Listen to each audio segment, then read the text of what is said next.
How's it going, guys? Andrew here with Justified EDC, and I have another new knives and gear video for you, 2 in a row.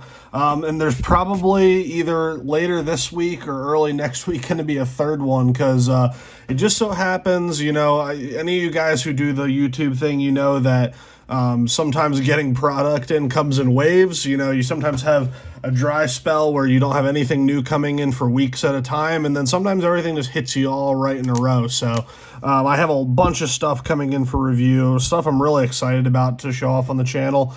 So I wanted to get another one of these videos up for some things that just came in the last day or two, just so I can kind of spread the videos out and that kind of thing. Let you guys know what I'm working on, because I do have some things that are almost ready to be done for their full reviews. I got a couple holsters, some of those J-frame grips from Hammerforge.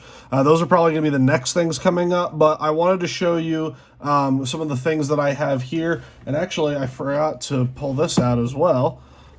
Set that right there, keep you intrigued. That's going to be another thing that that we're going to be talking about here. But I have a bunch of knives and a couple pieces of gear, so we'll get right into it. But as always, we got to thank the sponsor of the channel, Auxiliary Manufacturing. Mike over at Auxiliary Manufacturing makes awesome custom USA-made fixed blades like this Pocket Bowie. This is probably his most popular model, one of my favorites, just an absolutely gorgeous piece.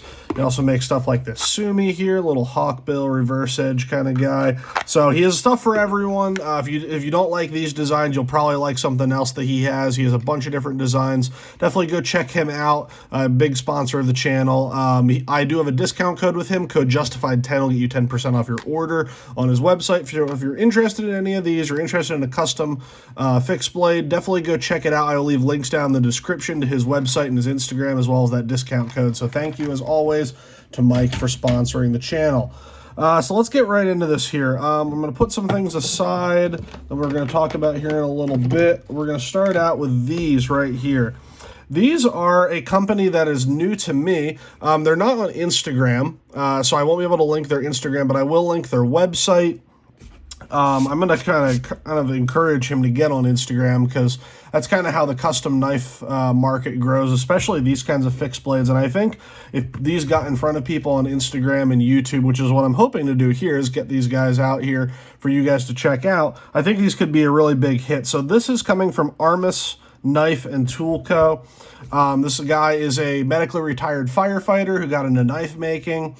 He actually reached out to me. I had just found his website the other day when I was looking for other makers that do these kinds of deep carry pocket sheaths.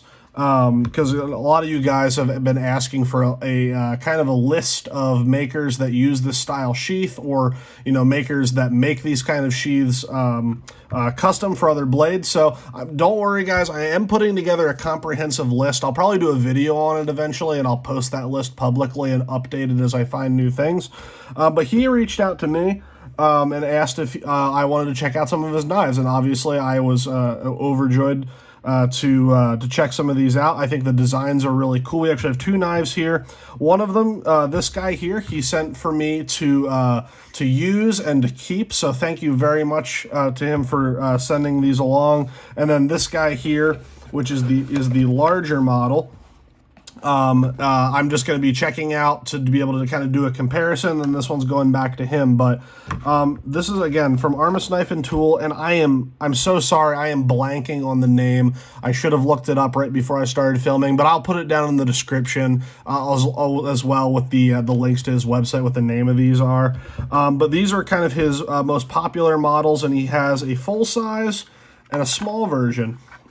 So I'm going to move the box out of here. I just wanted to show you. I think it's funny he tapes a Band-Aid inside of each of the boxes, which is awesome. He also sent some stickers along, as well as, I'll pull this out here because I had put it in my drawer as well. Sent me one of these G10 stabby Sharpies. That's always cool. I have a couple of these from different makers, so thank you for him for sending that along. That's always cool to have another one of those. So I'm going to move the box out of here, but just so you can see the packaging, very nice boxes. Very much reminds me of how Auxiliary Manufacturing packages his stuff, and Mike has some of the best packaging in the game. So good on Armis for doing that.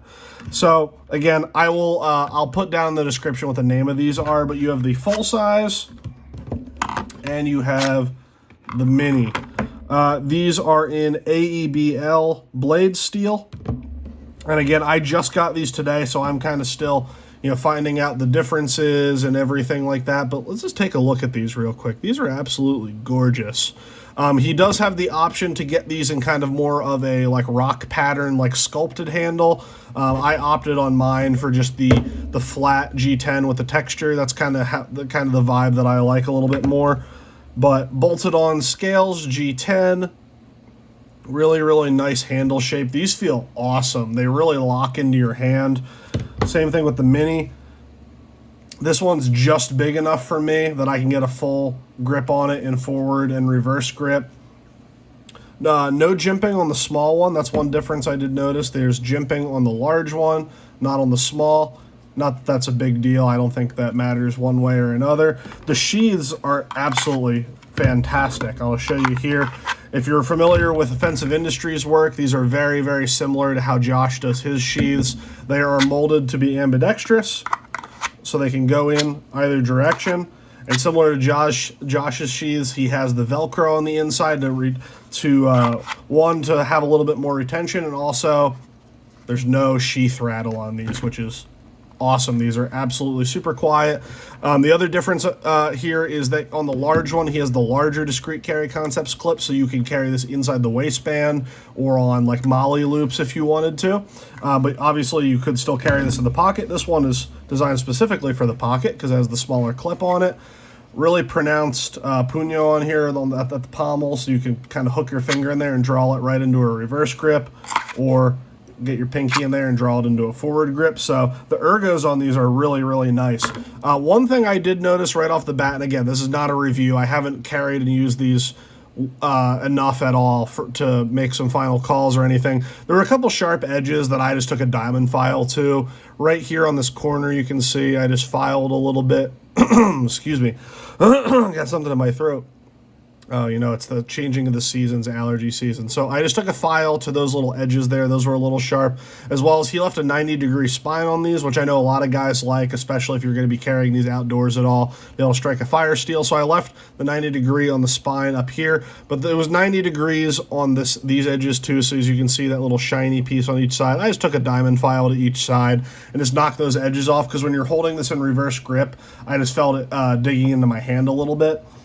But now that I filed those edges down, this feels super solid in reverse grip. You guys know me, I prefer edge in for my style, but for an edge out knife, I can absolutely see myself carrying this as a defensive blade. This really locks into your hand in both directions. This is definitely more of a self-defense oriented knife, not as much a utility blade. It is comfortable enough in kind of your utility grips that I think you could use it. It is very thick stock. I don't know if this is 3/16, I'll have to measure this at the full review, but they're both fairly thick, so they should be nice and sturdy to hold up to any kind of hard use. So yeah, the same stock thickness. The tip is pointy enough that it's going to penetrate, but that should be plenty robust enough to stand up. There's a little bit of oil on both of these blades. Again, AEBL steel, so it is a stainless, but it's always nice to see makers include some oil on their blades just to make sure it doesn't rust or anything in transit. But these are really, really cool. So these are from Armis Knife and Tool. Again, I'll link the name and I'll link his website and everything down in the description if you're interested in these. But this one is going to be getting a full review, and we'll kind of use the full size to compare it to. But this one's going to be heading back to him. Again, the back of the sheaths, really, really nice. The molding is excellent.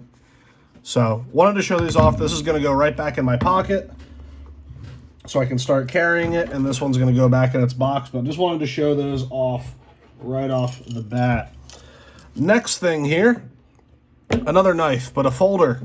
This one I'm really excited about. This one I just got in a couple days ago, and actually one of my buddies on Instagram that's been we've been friends for a while, and he's a viewer of the channel. He very graciously purchased this specifically for me to review on the channel. So you know who you are, buddy. I really appreciate you. This was really beyond generous that you would purchase this for the channel. So I really, really appreciate this. But this is, if you're looking at this shape and saying that looks familiar, this is a automatic version of the Esee Avispa. So Esee, if you know Randall, or I think it was Randall, I forget what the name of the company is that designed, designed the Ontario Rat 1 and 2, as well as the Avispa and the Zancudo, which is, the Zancudo is the smaller version of this. So Ontario has the Rat 1 and 2, which everyone's familiar with, and then Esee has the Zancudo and the Avispa. Very similar in overall design. But this one just popped up. I saw I can't remember which retail site posted a short of this on YouTube, and it is the only thing on YouTube that I have seen about them posting this. But this is a automatic version with a crossbar lock with M390, and it is made in the USA. So I saw that and said, you know, another USA-made knife, that's super awesome. These run about $175 for the Avispa. I think they're about $10. I think they're like, I can't remember. I think it's like $150 for the smaller version, the Zancudo, and then $175 for this. So I'm going to be carrying and using this a bunch. And if this holds up, I think this is going to be a really awesome offering for another USA-made auto, which there aren't too many of those out there, especially under the $200 mark. You know, you got your Protex and your Microtex, which usually push over $200 into the $300 range. You know, some of the Kershaw launches, and I think, feeling this, I'm not sure who's making this for them. It feels and looks a lot like Hogue manufacturing, so it would not surprise me if Hogue is making these, but don't quote me on that. I'm going to try to reach out to Esee and see if I can figure out who is manufacturing these, because I have no idea who the OEM is. I know Esee isn't manufacturing these themselves, at least I don't think so. But yeah, this is basically just the, you know, the manual version of this is a frame lock, but this is just G10 with liners, a crossbar lock, and it's automatic. So that's really cool. It's really nice to have the upgraded blade steel in there. M390 is going to give you a ton of edge retention. The full flat grind is nice and slicey. It comes down to a really, really thin edge, which is awesome. The blade stock isn't too thick. I think it's probably around an 1/8 inch. It might be like 5/32, so I'm not exactly sure. I'm going to have to measure it for the full review, but really been enjoying carrying this so far and using it. It slices super, super well. Really, really thick, comfortable handle. But really, really excited about this and hoping to get some more content out this on YouTube so more people know about these. But yep, that is that for now. That is the Auto Avispa from Esee. You will hear more about that in the future. And this guy right here, just picked this up out off a whim, off of a buddy on Instagram. He was selling this. This is a Spyderco PM2. Paramilitary 2. I haven't had a PM2 in a while. I've kind of had a love-hate relationship with the PM2 over the years. In general, I prefer the Para 3, which I'll pull that out here just as a point of comparison in case you aren't familiar with the PM2. I don't know how you wouldn't be at this point. But this is my Para 3 that I've had for absolutely forever. So there you can see side by side. But the main reason I picked this up, other than just wanting to try PM2 again, is that right there. It says CPM Cruwear. Cruwear is a steel I've had a little bit of experience before, but I wanted to really put it to the test and compare it against Spyderco's K390. They are similar in terms of being very high edge retention steels that also have a decent amount of toughness, and from what I've heard, they're not super hard to sharpen either. So this one has I don't believe this is the factory edge. This looks a little bit wider than the factory edge, but a very nice edge regardless. It's very, very sharp. Yeah, looking forward to checking this out. I know Cruwear isn't the most stain-resistant steel in the world, so I appreciate the black coating. But we'll see how this goes. I really like the micarta scales, the black micarta. It's got a lynch clip on it, which is awesome. Everything about this I'm digging so far. So we'll see if the PM2 can kind of redeem itself in my eyes. It's a little stiff yet. It'll have to be broken in. But it's very snappy in terms of the open. But yeah, really cool knife. I wish these were contoured micarta scales. I don't really like the flat scales on the PM2 as much, but we'll see. But yeah, I don't know if I'll do a full review of this, but I'm definitely planning on doing a Cruwear versus K390 video down the road. We'll be using the Spyderco and Della as a comparison. Overall, sharpened blade length is pretty much exactly the same. Stock thickness, it's a little bit thinner, but I'm gonna probably end up putting my own edge. I have my own edge on this already. Once I use this enough, I'll probably put my own edge on this and then do a side-by-side comparison of these two steels together, because I've really grown to love K390 and I want to see how it compares to Cruwear. So when I saw this at a good price from the same manufacturer as the K390 I already had, I figured, you know, same heat treat and everything, same company, we'll test them out together and do a video on that. So that is the PM2 and the Cruwear and micarta. The next thing here, actually we'll do this next. This is a cool little thing I found on Etsy, and I'll pull the card out here because I can't remember the name of the company. Lavish Co Prints. There you go. You can check them out on Etsy. They also have a discount code on there, so, you know, if you guys want to go ahead and use that code, feel free. I don't know if I'll purchase anything else from them or not. I didn't really see anything else on their site I was super interested in, but if you want to check them out on Etsy, I'll leave that there. If you guys want to use that code, get yourself 20% off. But this is just a 3D printed little sleeve that the printing is very well done, I must say. They really have their printer settings dialed in, but it is just a tiny little sleeve for your little dip pouches. So these look like Zin, but they are not Zin. These are actually caffeine pouches. That's what I end up using.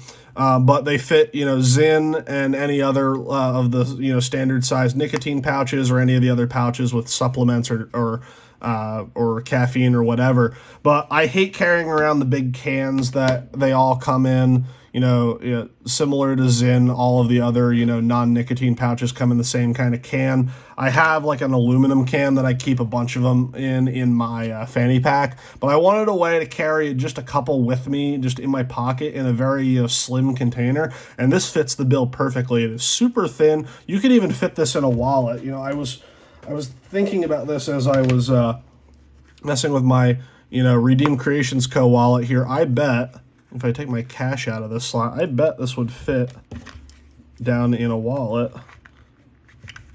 Yeah, it does. So it's going to thicken up your wallet just a little bit, but that's small enough that you could absolutely keep that in a wallet. I don't think I'll do that just because I like keeping my wallet nice and slim, but this will ride probably right next to my wallet in my pocket. Again, nice and slim. So if you use any of these pouches and you're looking for a way to just keep a couple of them in your pocket, definitely check these guys out. They're over on Etsy.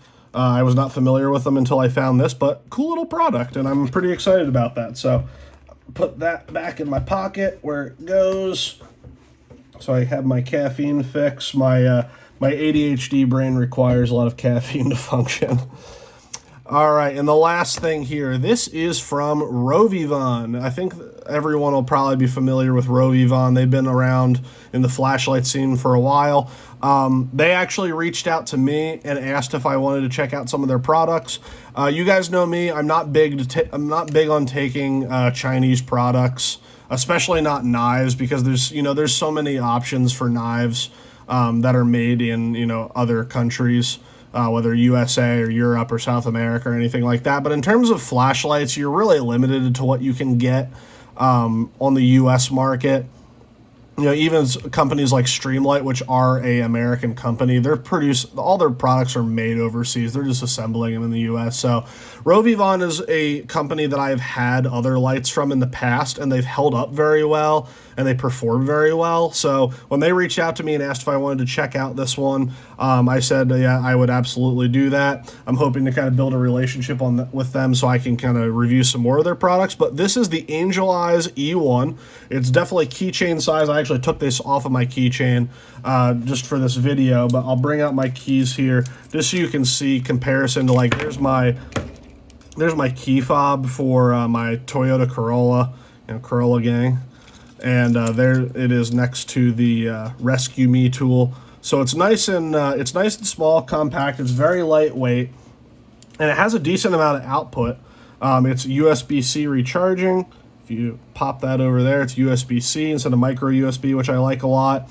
The cool part about this is it is dual fuel. So it has an internal battery that you can recharge with the USB-C, but if you pop this little latch here and swing the light head out, which is a really cool design, you can fit a AAA in there. So you can have both of those batteries in there, and then with this button up here, you can actually switch between your different batteries. So, you know, if you're out and, you know, you realize that your rechargeable battery is drained, there's a way to, you know, on the full review, I'll go over all of this and how to do everything, but there's a way to actually switch your output to the other battery. So I thought that was really, really neat. If you want it to just be as light as possible, this is stupid lightweight. Let me pull my scale out right quick here, and give you a weight on here. So without the AAA battery, this is only coming in at 1 ounce. So if you want a keychain light that has a decent amount of output and options, I think this could be really cool for you. I'll just turn it on right here. It goes right to like a moonlight mode, which I'm not sure if you're going to be able to see or not. But then you have a press and hold, a momentary right to high, which I think the high output on this is 500 lumens, which is really awesome. And if you double click on here, you can cycle through your other modes and then press and hold to turn it off. So really, really cool. You get a moonlight. Also, if you double tap this, you go right to strobe. Whoops, there we go. Go to a strobe, so hopefully I didn't blind you guys there, but a really cool little light, a lot of output for such a small light. It is a polymer body, so it's nice and lightweight. And also, I don't know if you're gonna be able to see this on the camera, probably not, but this little rubber gasket here that seals the head is also glow in the dark. So if you're out and you're fumbling with your keys to get in your door at night, you can see this to be able to grab it on your keychain and just to be able to, you know, light up whatever you need to. But really, really cool light. I'm going to carry this for a while and do a full review on it. It does come with a pocket clip you can clip on here. So if you wanted to just have a nice, slim, small light in your pocket, I carry the Surefire Stiletto Pro every day, so I won't be carrying this in the pocket. But on your keys, you have a lanyard hole up here that you can put a split ring in either direction, which I like, so it carries flat against your keys. But really cool little light. I've been enjoying this so far. So this will be coming for a full review eventually. But that is it, guys. I'm just going to pull out a couple things here so you can look at them. But that is what we got going for review. Obviously, we'll have the larger knife and that sleeve as well. But thanks for watching. Thanks for checking all this out. If you have any questions, comments, concerns, go ahead and leave them down in the comment section. I will leave links to all of this stuff in the description, as well as, you know, the name and the websites and everything like that. So please let me know what you think. And thank you, as always, for watching. And I will see you guys in the next video.